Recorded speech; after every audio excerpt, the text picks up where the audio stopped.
Salut, c'est Paul. Je te retrouve ce soir pour une nouvelle lecture ASMR. Alors attends, je viens mes deux portables. Un portable pour moi et un portable pour la connexion pour les lives.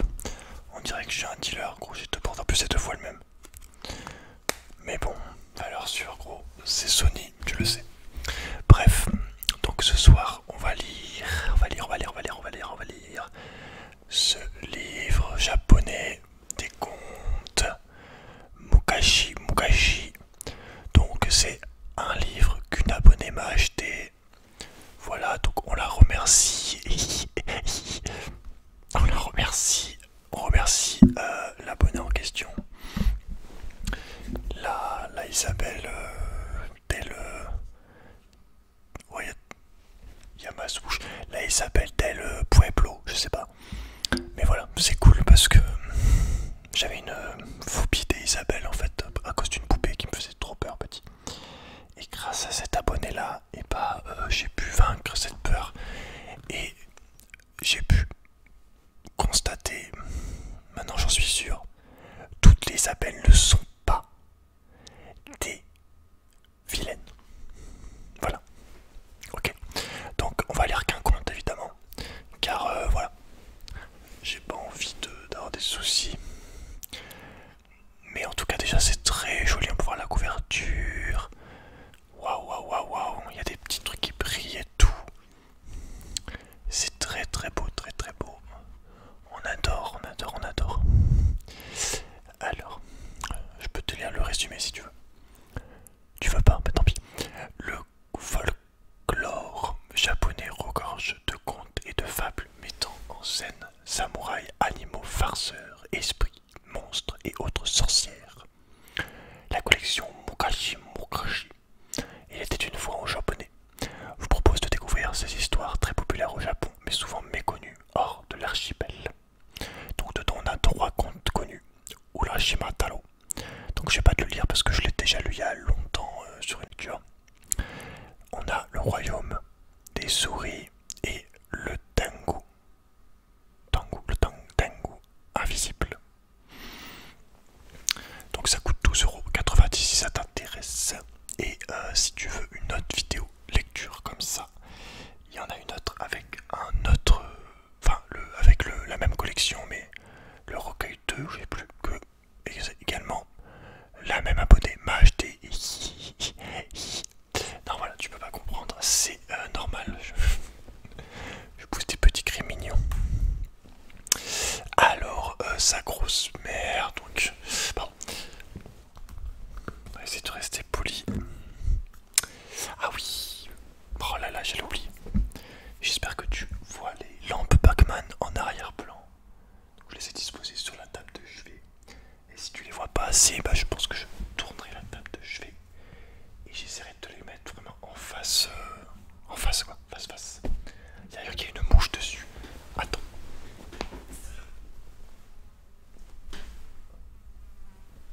Je lui ai mis une pichenette, j'espère qu'elle s'en souviendra. Non, sérieusement, genre, qu'est-ce que c'est que ça, quoi?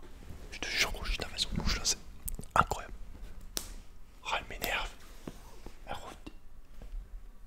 Bon, allez. Concentrons-nous sur l'allée. Mini. Non, mais vas-y, c'est une.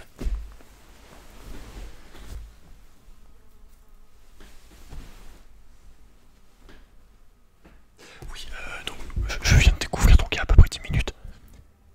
Et bah ça attire les mouches, le fantôme. Bref.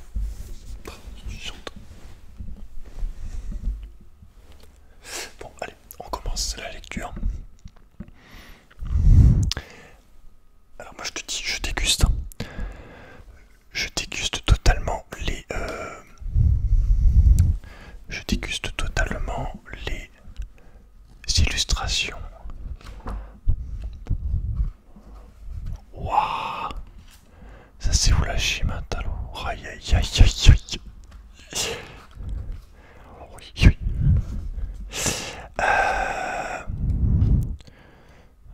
Le la souris. Le royaume des souris. On va prendre le royaume des souris, ça m'a l'air drôlement mignon. Marcula a l'air bien aussi en vérité. Tango invisible. Attends, je regarde juste les images. Ce qui me donne le plus envie, c'est le... J'ai toutes les tues après, tu vas voir. C'est le tango invisible. Bon, et bien c'est parti. Hein. Allez, le tango invisible. Installe-toi tranquillement. La lecture va commencer de ce pas. C'est parti. Il y a fort longtemps, dans un village de la vallée de Kiso, vivait Kiso. Attends, Kisame. Attends, j'essaie de voir par rapport à des noms de personnages de Naruto. Kisame, donc Kiso. Kiso, je pense. Kisame, c'est Kisame, c'est avec un S. Sasuke.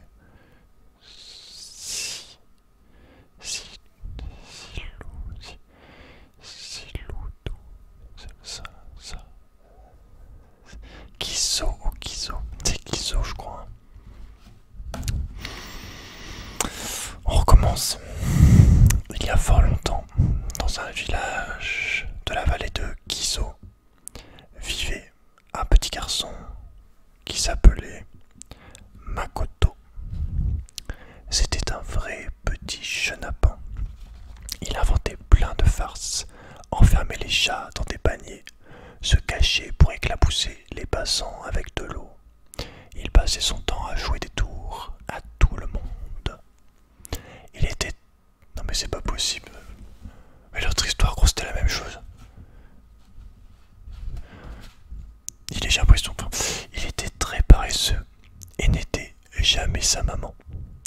Rends-toi utile et arrête d'embêter les gens, lui répétait-elle.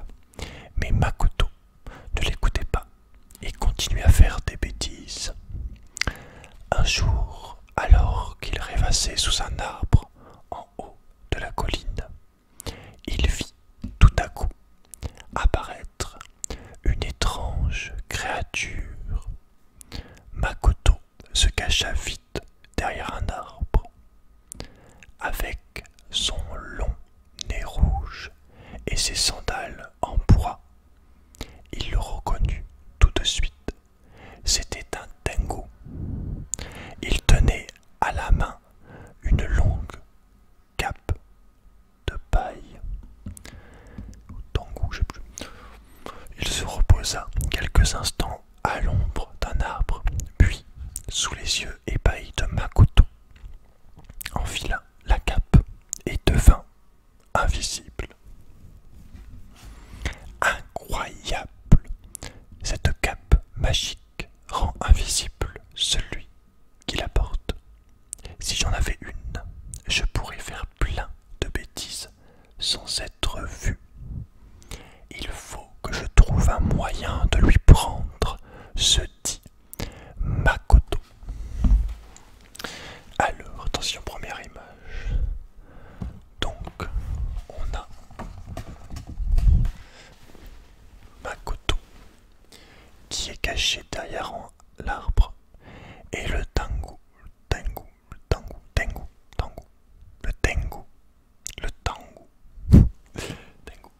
qui est posé tranquillement avec sa cape, il se balade et Makoto évidemment qui voit ça d'un œil assez malicieux, qu'on se le dise, Soyons honnêtes. Moi j'ai toujours dit les Tengu. Je sais pas, écoute, reste tranquille. Hein, ce que je suis sûr, c'est que c'est pas Tengu. Ça, j'en suis quasiment sûr. Mais est-ce que c'est vraiment important? Je ne pense pas.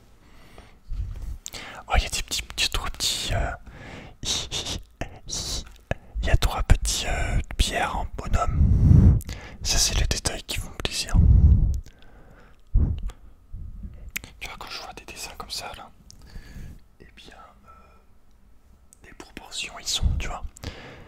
Mais sinon, si tu te dessins, ça a pas l'air super dur.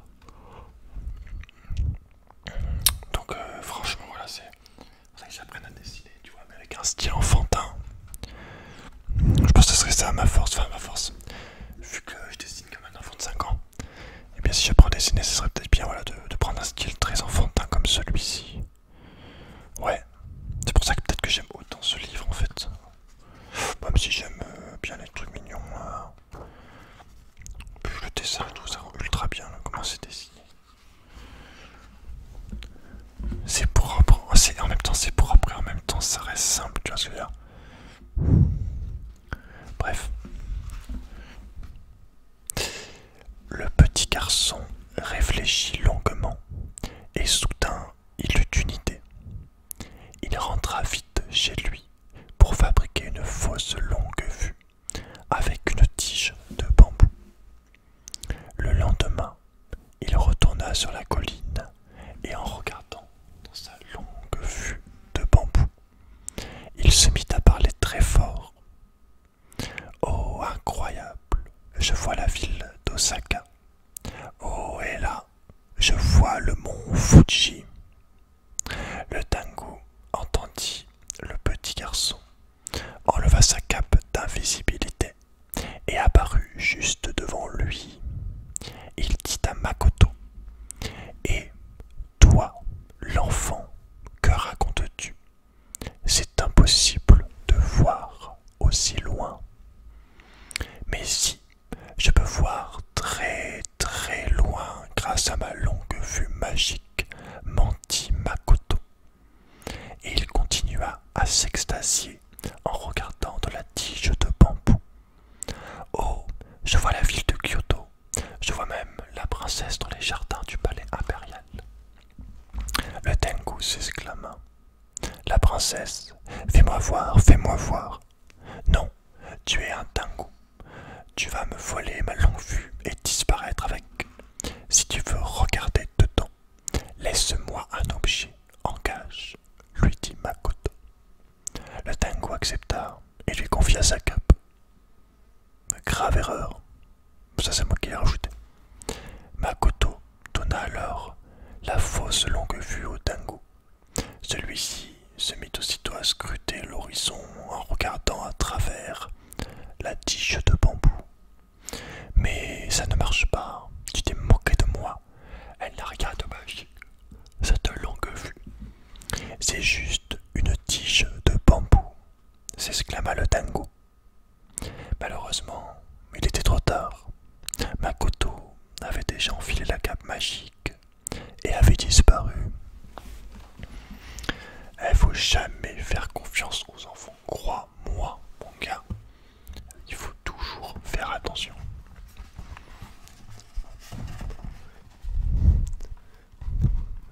Enfin, ça dépend en fait.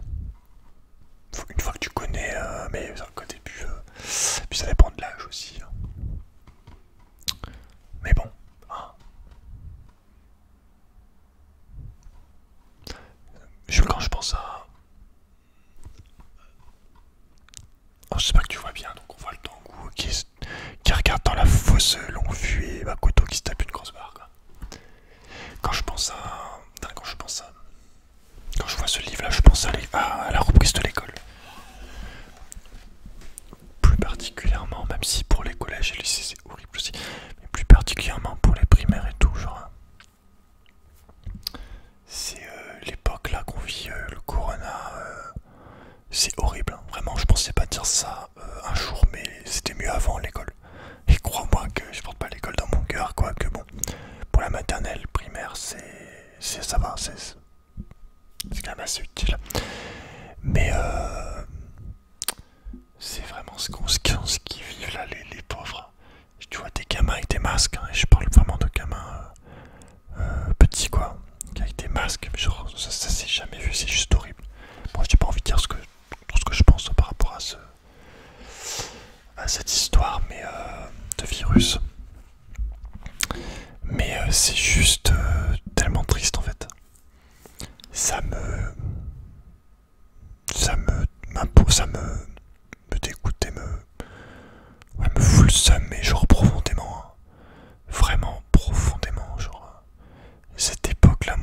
vois, comme quoi on peut toujours faire pire. Enfin, c'est ouf. Enfin bon. C'est dur. Et je pense, ouais, c'est encore plus important de faire des vidéos ASMR pour aider les gens. Petits et grands. C'est pour ça aussi que j'essaye de rester poli sur cette lecture, même si c'est compliqué. Enfin bref.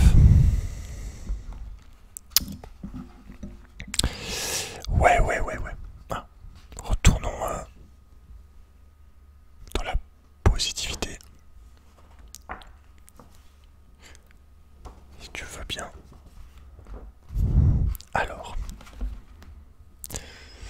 Alors attends, parce que là mon gars, voici, je te le dirai après.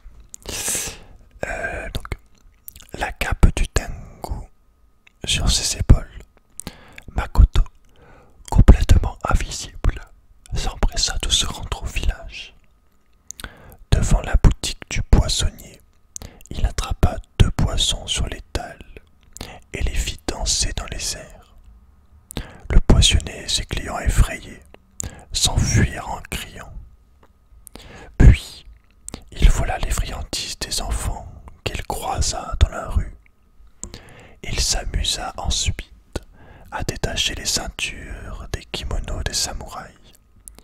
Bien content d'avoir pu faire toutes ces farces sans être vu, Makoto rentra chez lui. Il laissa la cape du Tengu dans l'entrée de la maison et alla se coucher. Donc on a, bon, c'est pas tout qui est dit, je te décris après, je te montre. On a aussi Makoto qui fait comme si les poissons volaient devant l'étal du poissonnier.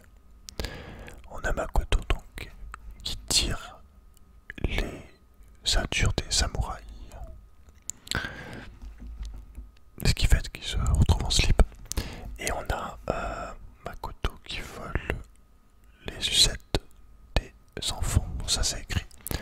Tout ça sous l'œil affiché d'un chat noir. Je te montre. J'espère que je suis bien au milieu. Enfin, je suis bien. Alors, j'ai pas allumé ma grande lampe de ma chambre, enfin ma grande ampoule. Donc, c'est vrai que ça va être assez sombre, mais c'est peut-être mieux pour s'endormir. Dis-moi ce que t'en penses. N'hésite pas à me dire si tu penses que c'est pas assez éclairé ou quoi.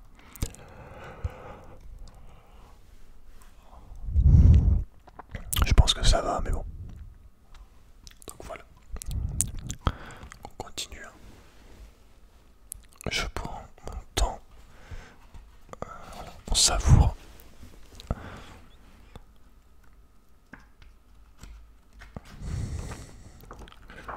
Oula, alors attends, combien il reste?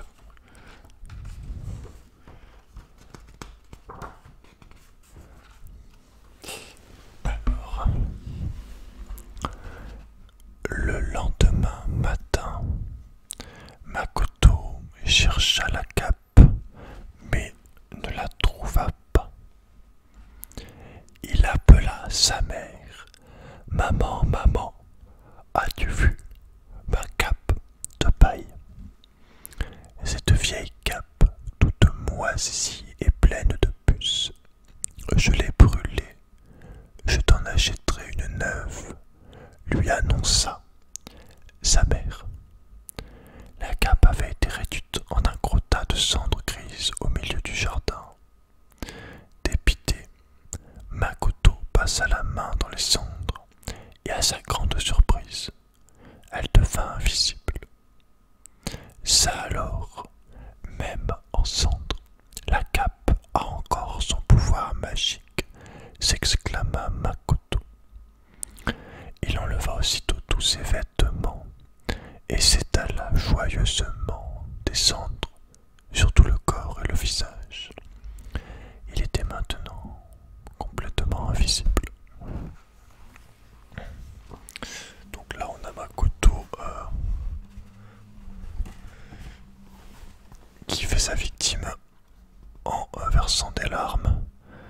sa cape a été brûlée. Brûlée, carbonisée. En cendre, en cendre, en cendre, en cendre, en cendre, en cendre, en cendre, en cendre, en cendre.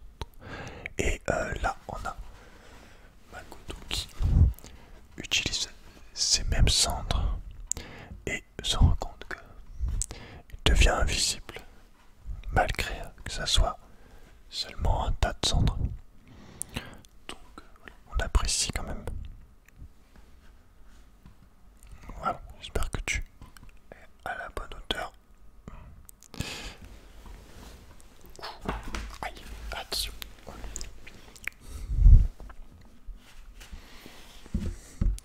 Petit kimono là, posé. Il y a les autres. Ça donne envie de les acheter, les autres. Mais j'ai énormément dépensé ce mois-ci. Énormément. Pour la chaîne. Principalement. On va maintenant passer à la dernière page.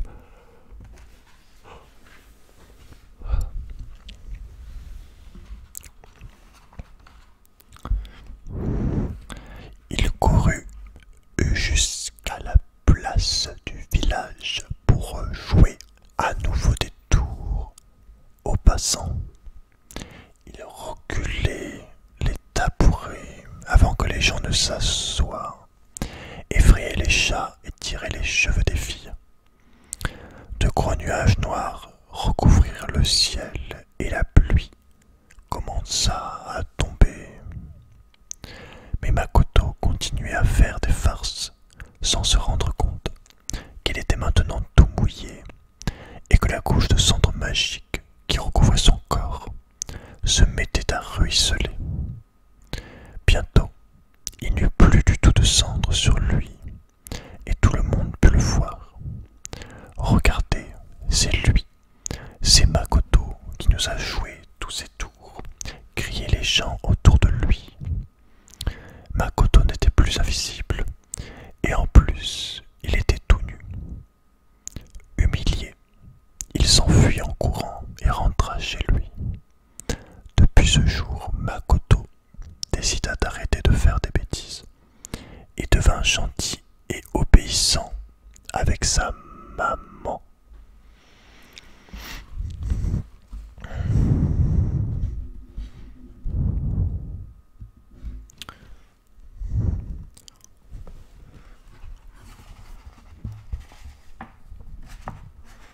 Donc voilà Makoto qui bien a le seum parce qu'il est cul nu. Merci la pluie, la pluie, la pluie. Voilà.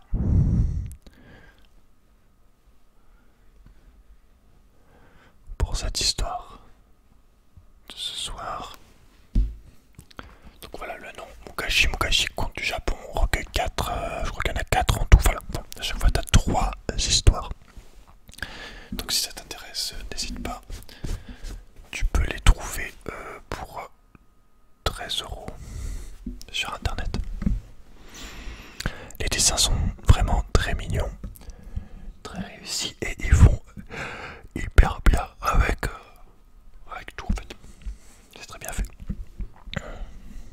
Bref. Bien. J'espère en tout cas que la vidéo t'a plu. N'hésite pas à me dire ce que tu en as pensé. Et voilà, peut-être si tu veux que je lise un livre en particulier, enfin une culture de conte en particulier.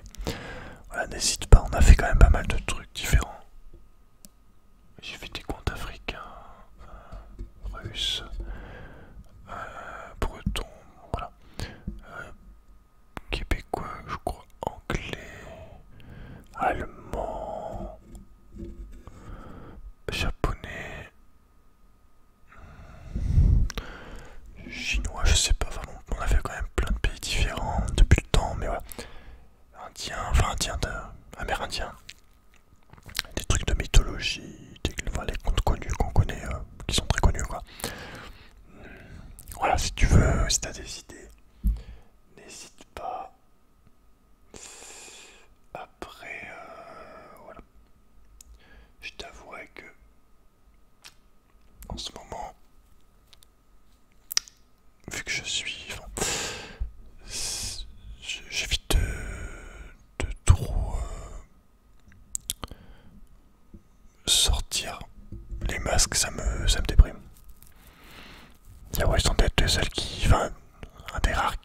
c'est qu'en fait... Bref. Parlons pas de ça. C'est beaucoup trop compliqué. Et c'est beaucoup trop compliqué. Voilà, c'est pas le sujet de la vidéo. Et puis voilà. Bref. Je sais pas pourquoi je dis bref en ce moment. Depuis quelques jours là je dis bref. C'est peut-être à cause de la série Bref. Même si j'ai pas regardé Bref. Faut que je fasse une vidéo Bref d'ailleurs ASMR. Même si j'ai été fait par le Minotaure. Le Minotaure. Voilà. Écoute, je te souhaite une excellente nuit. Fais de très beaux rêves. Prends soin de toi. Aime les uns et les autres. Enfin, aime ton prochain. Essaye en tout cas. Un maximum, même si c'est pas évident. Et puis voilà. Écoute, la bonne nuit. La bonne nuit et les jolis rêves que je t'envoie. En tout cas, voilà, on espère qu'il y aura